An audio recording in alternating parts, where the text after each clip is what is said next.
Vedare tinokuchingamidzai zvekare kune chimwe chirongwa pano paZim Facebook Secrets and Confessions. Tadzoka zvekare nemamwe mamessages. Rekedzai tibva tapinda mumamessages edu atadzoka takakubatirai. Message yedu yekutanga yakamira sekudai so. Hanzi makadi zvenyu mukoma, ndinokumbirawo kuti munge muchindiposterawo nyaya yangu makavigawo chitupa changu. Ndauyawo pano ndiine confession yangu iyo yandiinayo. Ndinoda kureurura kuti ndakaurayisawo umwe mukadzi ainge asina kana chaainge akambonditadzira. Izvi ndakangozviitawo by mistake. So mukomana she zvakaitika ndezvekudai so. Inini ndiri umwe murume uyo wandakambofambidzana naye pandainge ndichiri kuZimbabwe ndokubva ndachizouyawo kunoku kwandiri kumhiri kwemakungwa. So I then discovered kuti akazotosara katopindawo murelationship ndokubva achizotochata, in which pandainge ndichiri naye aitoramba kutochata achitoti inini kuchata never, kana kuri kunzi ndikangokubvisira mari chete ndikangokuroora zvese zvinenge zvatova bho. So ndakazongorwadziwa kuti saka inini ainge achiramba kuti tinge tichizochata, but ndokubva achizochata noumwe munhu. Mukomana she ndakangodownloada mapictures ake mukadzi uyu. Ndichimadownloada ndainge ndisitomborina kana mwoyo wakaipa wandainge ndichimufungira. Ndainge ndichida kungomachengeta mapictures acho iwawo mufoni. Zvadaro mukomana she ndipo apo pandakazoti ndadzokera kuZimbabwe. Saka ndine vamwewo vandinowirirana navo vanoita zvechivanhu. Ndokubva ndachizongotanga kungotaura nyaya yangu. Ndo umwe wacho uyo paakazonditi idzi nyaya idzi hadzidi pavanhu, because ndainge ndichida kungonzwawo kuti ivowo vanoti kudii, because ndainge ndichitaura nyaya iyo yekuti mukadzi uyu ndainge ndichifunga kuti ndinge ndichimugadzira. Saka vainge varipo vainge vachiti zvainge zvisingaite kuti unge uchizogadzira munhu like that. So mukomana she mushure mekunge ndasara neumwe uya aiti iye ainge achiziva munhu anondibetsera, takataura uye zvekare akatondikurudzira achitoti zvinoita kani ndinotomuziva munhu anokwanisa kukugadzirira zvese zvauri kuda, but panoda mari. Mukomana she munhu wandisingatombozivi ndakabva ndachizochajwa 5100 US. yainge yakawanda. Ndakabva ndati pari zvino mari yakawanda kudaro handina. Ndakazoti ndadzoka kunoku mukoma, pressure yandainge ndava kupiwa kushayawo kuziva kuti pane zvandakazoitwawo here, because at that time pressure yandaipiwa yekuti ndinge ndichitumidzira nganga yacho mari, it was too much. Saka kuti zvinge zvichindibva ndakabva ndachizongozviudza kuti zvainge zviri nani kuti ndikotumidzira mari yacho, sezvo ndini ndainge ndakavadena vanhu ava. Ndakatumidzira mari yaiya mukomana she ndokubva ndachizogadzirirwa zvinhu zvangu zvandainge ndichida. Then ndakabva ndachizonzi ndinge ndichinoprinta mapictures aya. Mushure mekunge ndamaprinta ndobva ndatenga macandles angu 18 ndobva ndamagadzika akati 666 ndobva ndatanga kupisa mapictures ake mukadzi uya ndichitaura zvose zvandainge ndichida kuti zvinge zvichizoitika kwaari. Zveshuwa mukoma ipapo ndainge ndatobatwa nemweya wehutsinye. Ndaiti kana ndichipisa picture ndobva ndati manje ndoda kuti unge uchizofa, zveshuwa unganditorera here murume wangu, uri kutofanira kutoti unge uchizotofa iwewe. Mukomana she hapana kana kutombopera mazuva ndakazoti ndichienda paFacebook ndobva ndatongoona ari RIP kuzonotarisa kudai ndikabva ndatoona kutoti mukadzi uya ainge akafa. Zvino kunyange zvangu mukoma kunoku ndiine munhu uyo wandiri kufambidzana naye. Mukomana she nyaya iripo ndeyekuti ini ndanga ndafunga hangu kuti baba ava ndinge ndichivatora vouya kuno, asi ini hangu kutaura chokwadi ng'anga iyi yakandiurayira mukadzi uya ndakataura nayo ndikaiudza kuti zvamakaita sekuru asi handina kufadzwa nazvo, but ndikuda kuti munge muchindibatsira zvekare. Iye kana achiuya ndoda kuti ange achiuya ari 1. Kana ouya kwandiri anofanira kuti ange achiziva kuti tiri kufanira kuti tinge tichizotanga a new family together. Saka anofanira kuti ange achizokanganwa kuti kuZimbabwe uko akasiya mhuri. When you post my story, tell me, I'll be following through in the comment section. Vedare ndo message iyo yandakatumidzirwa ichibva kuna ichibva kuna vahanzvadzi vedu zvakangoma hazvo vedu we, hanzi ndafunga kuti ndike ndichiita zvinoita so that ange achizofuratirawo mhuri yake, because kana ouya kuno ari kufanira kuti ange achizoya kuno ari ega, no more going back. Zvakangoma hazvo vedu we. Regedzai tibva taenda panyedu inotevera. Nyedu inotevera yakamera sekudai so. Hanzi makadi zvenyu mukoma, ndinokumbirawo kuti muge muchindipostirawo nyaya yangu makaviga chitupa changu. Ininiwo ndiri mudzimai uye zvekare ndine makore 28 years ekuberekwa. Mukoma nashe ndine dzimwe mbavha idzo dzandinoshandidzana nadzo, saka vanhu ava ivo vanoitawo zvekuba motikari kuti ndinge ndichizotanga kufambidzana nadzo mbavha idzi. This was after ndatanga kuwiriranawo neumwe musikana wemuno muSouth Africa, ndobva ndachizotanga kudanana neimwe mbavha yacho, even though ndiri married zvangu. Saka murume wangu iye anowanzokuti kana akaenda kubasa vanokwanisa kunoita 2 months variko kubasa ikoko, then obva achizodzoka zvake. Saka izvi zvakabva zvazondipa freedom yekuti kana asipo ndinotopota ndichitobuda ndichitoenda kunzvimbo dzemafaro nefriend yangu. Saka takazoti nerimwe zuva tiriko kumafaro kuya ndo umwe wangu paakazoti kwandiri, uri kuona mufesi uyo? Ndikabva ndati akabva ati ane mari mufesi iyeyu. Saka ndapiwa tip off yekuti iwewe neni tofanira kuti tinge tichizoenda tobva tazongoitawo tichingotaura naye, kana zvikaita tozoenda naye kumba kwake, but isusu tichabva tazotumidzira vanhu vandiri kutaura navo GPS location, ivo vari kuti kana tikaba mari yatinenge taba then tinobva tazongoita 50-50, iwewe neni futi pa 50-50 yedu yatinenge tapiwa tobva tachizongoita zvekare 50-50. hausi kuda here? Mukomana chine kuda kwekuti ndainge ndichida mari, ndakabva ndatokalculata ndikati heish, vana vangu kumusha uko ndinokwanisa kutovatengera hembe, ndobva ndachizotuvatumidzirawo mari, maschool fees anoda kubhadharwa. Mukomanashe ndakabva ndachizongobvuma paya, then ndakabva ndachizoenda ndokubva ndachizotanga kutaura naye murume uya. Iyewo akabva achizorakidza kuti ainge andifarira, takaramba tichingonwa doro tichingotaura. Then friend yangu iye ainge achitaura nevanhu vaya avo vaainge achiti ndombavha dzacho. So I was nervous because I had never done that before. Ndaingoti pano nepapo ndobva ndanwa doro, trying to calm myself down. Murume uya akabva azoti hausi kuda kuenda neni here kumba kwangu? Ndikabva ndati ndinoda, but ndine friend yangu, hazviita kuti ndige ndichimusiya pana pakati, it is fine. Ndokubva tachizoenda kumba kwake.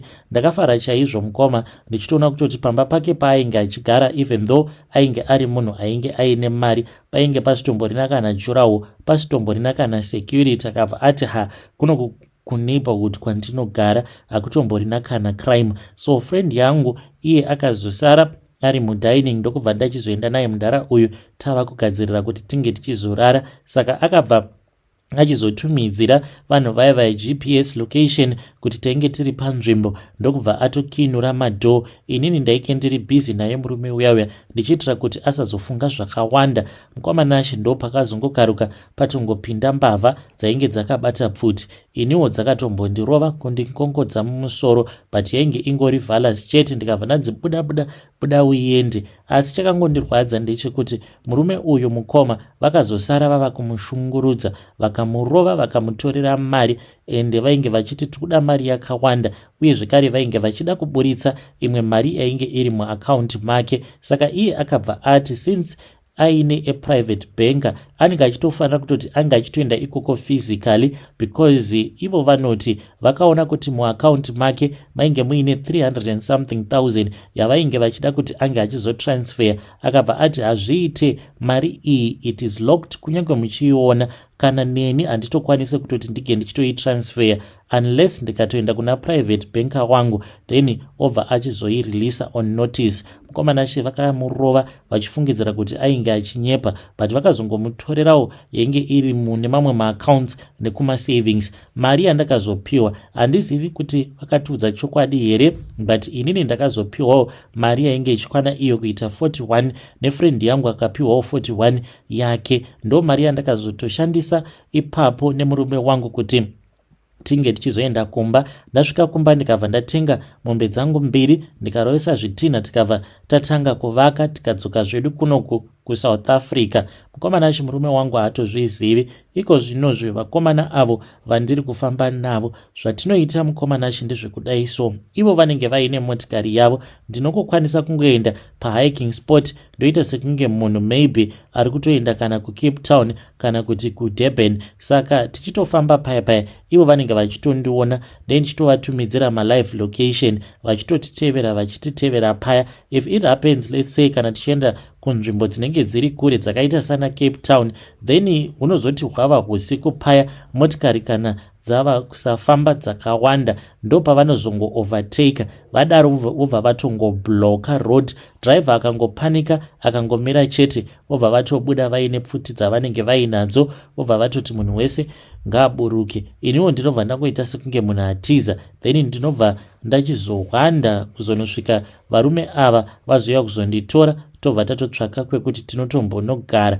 because vane maconnections akasiyana siyana, like ritori zisyndicate remagangsters, but ivo vakarerekera kudivi iroro rekuba motikari. Mari ndinoiwana mukomanashi, ende ndo zvandikuda kutomboramba ndichiita ipapapa. Ndikangowana kamari then ndobva ndachizotsvakawo zvimwe zvekuita. Ndiyo secret yangu iyo yandiinayo mukomanashi. Kana mukaposta nyaya yangu ndiziviseiwo, ndichange ndichizotevererawo ndiri mucomment section. Vedare ndo message iyo yandakatumidzirwa ichibva kuna vanzvadzi vedu. Zvakangooma hazvo vedu we. Strange things indeed they do happen in this world. Hanzi zvose izvi ndinozviita murume wangu apo paanenge ari kubasa. Regedzei tibva taenda panyedu inotevera.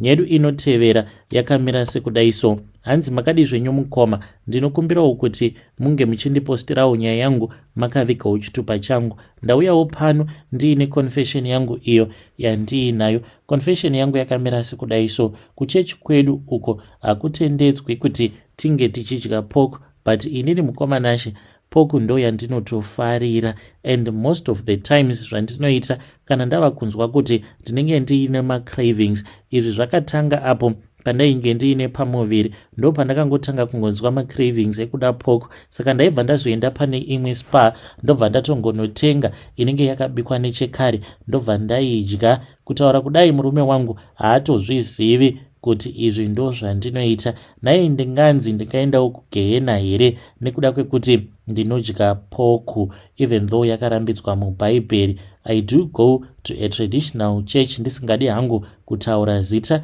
rechechi yacho iyoyo. I feel so bad mukoma, because zvandinowanzokuita ndezvekudai. Kana ndichinzwa macravings paya, ndinoti kana ndichibva kubasa ndinomeka sure kuti ndinokasika kusvika kubasa, ndobva ndatora kapoku kangu kaya kandinenge ndatenga kanongokwana munhu 1 chete, ndobva ndatobika paya, ndobva ndatodya. Dzimwe nguva kana ndichiona kuti kumba kunenge kuri tight kubasa, ndinoti kana varungu vasipo, ndinotora kapoku kangu paya pandinenge ndava kuda kuenda kulunch, ndobva ndabika kapoku kangu ndobva ndadya. It is like what I am doing.